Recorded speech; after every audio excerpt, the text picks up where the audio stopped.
Assalamualaikum warahmatullahi wabarakatuh. Halo teman-teman semua, selamat datang di layanan bimbingan konseling online SMA Negeri 1 Pleret. Semoga kalian semua siap untuk mulai belajar dan bersenang-senang. Kita menjalani ini bersama, jadi mari kita saling aktif berpendapat ya. Nah, materi pada hari ini yaitu tentang cara belajar efektif dan efisien. Oleh karena itu, mari kita simak. Nah, apa sih yang dimaksud belajar itu? Belajar adalah suatu aktivitas yang dilakukan secara sadar untuk mendapatkan sejumlah kesan dari bahan yang telah kita pelajari. Jadi, belajar dapat didefinisikan sebagai proses di mana tingkah laku ditimbulkan atau diubah melalui latihan atau pengalaman.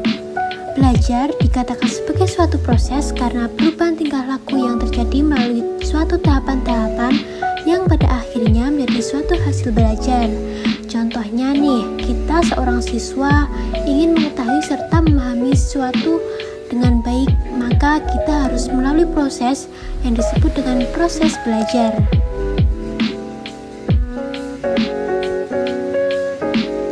Lalu, apa saja faktor-faktor yang mempengaruhi hasil belajar? Yaitu yang pertama, faktor internal atau dari dalam diri, dan yang kedua, faktor dari luar atau faktor eksternal. Faktor yang mempengaruhi hasil belajar yaitu faktor internal, di mana faktor internal ini berasal dari dalam diri siswa itu sendiri. Nah, faktor internal ini meliputi yang pertama, fisik atau jasmaniah. Artinya, apabila secara umum kondisi seseorang apabila dikatakan sehat, maka akan mempengaruhi aktivitas dan hasil belajarnya. Misalnya nih, siswa dengan kondisi sakit atau secara tiba-tiba sakit kepala, pusing, sakit perut, nah itu akan mempengaruhi dengan belajarnya. Yang kedua yaitu psikis atau kejiwaan. Artinya, apabila kondisi kejiwaan seseorang dalam belajar kurang stabil, maka akan mempengaruhi aktivitas belajar dan hasil belajarnya. Misalnya nih, siswa diliputi rasa ketakutan, kecemasan, adanya konflik-konflik batin, diliputi rasa kecewaan atau serta gangguan psikis lainnya, itu akan mempengaruhi aktivitas belajar dan hasil belajarnya. Yang ketiga, adanya kemauan atau niat yang muncul dari dalam diri individu. Nah, siswa yang memiliki kemauan atau niat yang benar-benar tulus, maka akan mempengaruhi aktivitas belajar dan hasil belajarnya. Misalnya nih, siswa niat belajar dengan sungguh-sungguh karena belajar atau sekolah itu merupakan suatu kebutuhan dari dirinya sendiri apabila ingin mencapai masa depan yang gemilang.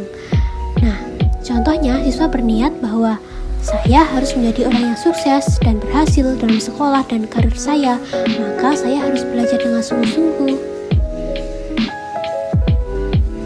Yang keempat, kecerdasan IQ. Nah, faktor kecerdasan IQ ini juga sangat mempengaruhi aktivitas dan hasil belajar seseorang. Seseorang yang dikategorikan mempunyai IQ normal, maka dapat mampu mengikuti belajar di sekolah-sekolah umum dengan lancar, selama ia tidak mengalami gangguan-gangguan lainnya.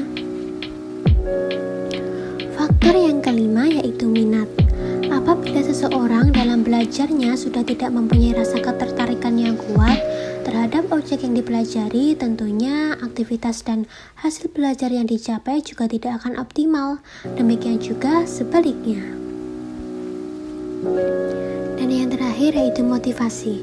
Motivasi adalah dorongan yang ada dalam diri seseorang untuk mencapai suatu hasil tertentu.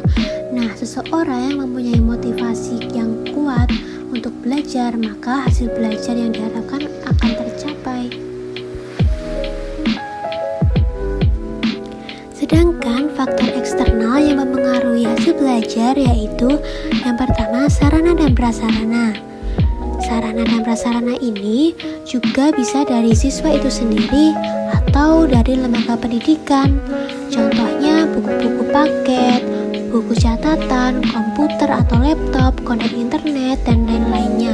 Ketika Jika sarana dan prasarana ini lengkap dan memadai, maka proses belajarnya akan lancar dan hasil belajar siswa pun akan lancar. Lalu yang kedua, faktor lingkungan sekitar. Lingkungan di mana individu tinggal dan lingkungan bermain individu akan sangat mempengaruhi aktivitas dan hasil belajar.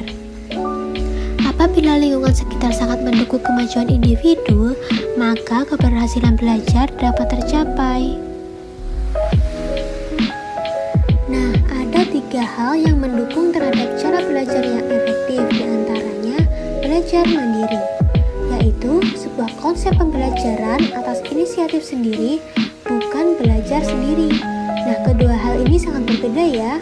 Artinya, yang benar adalah belajar atas inisiatif diri sendiri, karena dengan begitu kita akan merasa teringat akan hal yang akan kita pelajari karena kita tertarik dengan hal tersebut.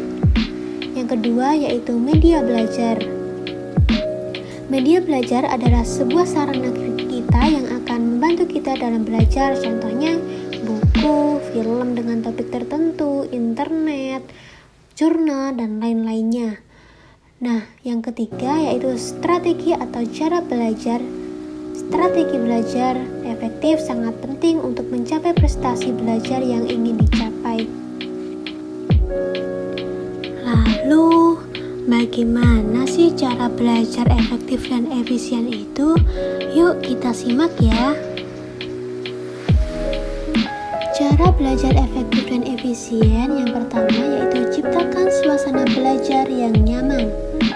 Ada banyak cara untuk menciptakan suasana belajar yang nyaman, tergantung gaya belajar yang sesuai dengan diri kalian.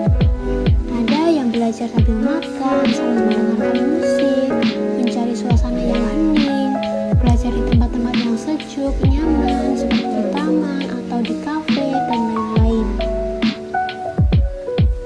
Yang kedua, merangkum materi pelajaran atau membuat mind mapping peta konsep.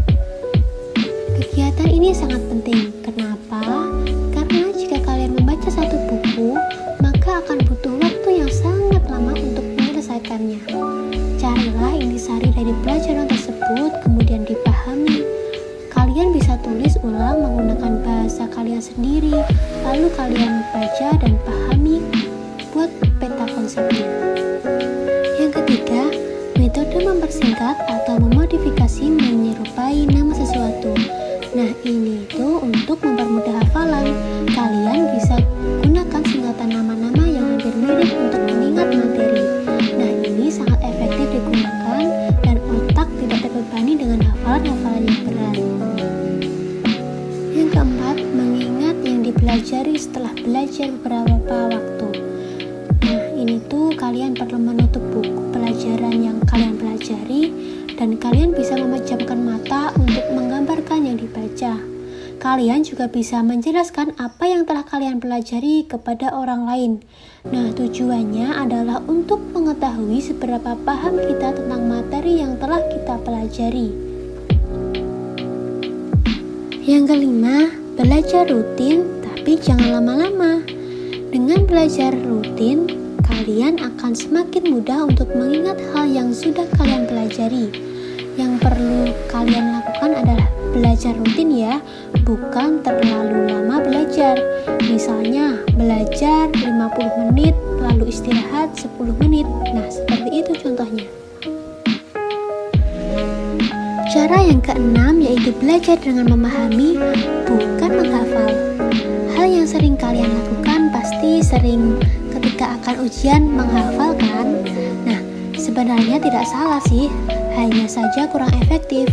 Untuk lebih efektifnya adalah dengan memahami dan mengerti teori pelajarannya.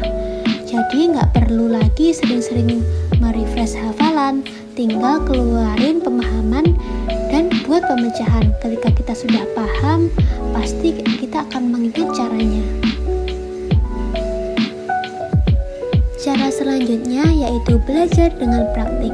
Mempraktikkan semua materi yang pernah diajarkan oleh guru akan membuat kalian jauh dari kebosanan dan membuat suasana belajar lebih menyenangkan.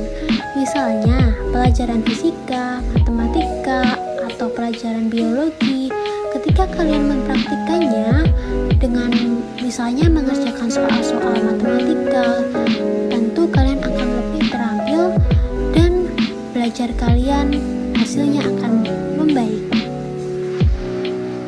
Cara yang terakhir yaitu belajar secara berkelompok. Belajar secara berkelompok ini sangat penting untuk meningkatkan minat dan semangat belajar. Dengan teman sebaya akan lebih leluasa mendiskusikan hal-hal sulit yang tidak mereka pahami. Dengan demikian akan mempunyai semangat untuk belajar tanpa ada rasa malu atau minder. Namun dengan keadaan saat ini karena adanya pandemi COVID-19, belajar kelompok bisa dilakukan dengan cara daring.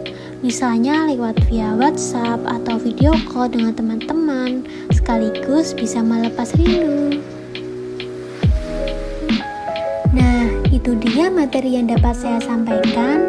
Dengan adanya video ini, teman-teman dapat mencoba untuk melakukan cara-cara belajar yang efektif seperti di video ini ya.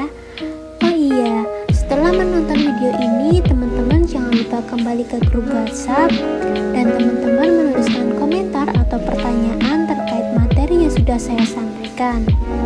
Mohon maaf jika terdapat kesalahan. Terima kasih sudah menyimak dari awal hingga akhir. Tetap semangat dan sampai jumpa di pertemuan selanjutnya.